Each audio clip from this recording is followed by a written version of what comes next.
Қымбатты оқушылар, біз бүгін бунақ денелілердің дамуымен танысамыз. Яғни біз толық түрленіп даму және шала түрленіп дамумен танысып мәлімет аламыз. Қазір біз толық түрленіп даму сатыларымен танысамыз. Толық түрленіп дамудың сатысы төртеу болады. Олар мынандай сатылардан тұрады.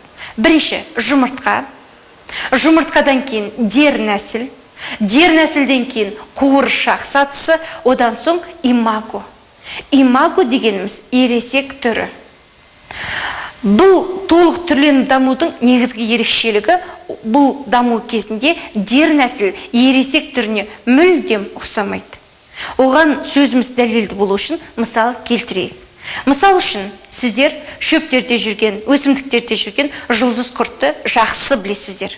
Бірақ сол жұлдыз құрт көбелектің дернәсілі дегенге ешкім сене қоймайды. Себебі жұлдыз құрт көбелекке мүлдем ұқсамайды.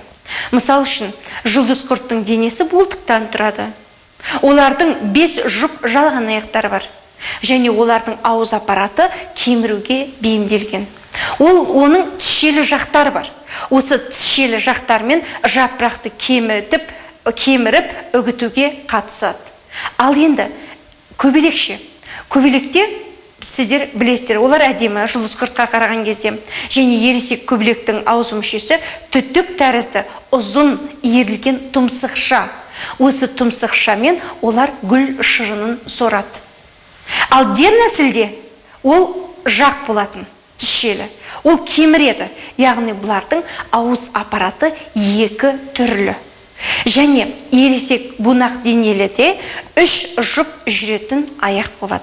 Ал жұлдыз құртта 5 жұп жалған аяқ болады. Негізінен бұл жұлдыз құрт тыныштық күйге, қуыршақ күйіне көшеді. Қуыршақ хитіндік қабықпен қапталған. Осы кезде онда күрделі өзгерістер болады. Яғни көбелекке ол айнала бастайды. Қуыршақ сатысынан кейін ересек түрі имагоға айналып, бағанағы жұлдыз құрттан көбелек шығады.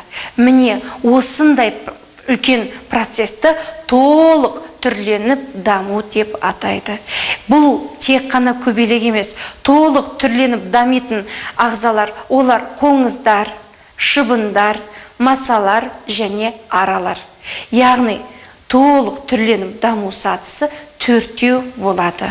Олар жұмыртқа, дернәсіл, қуыршақ, имаго.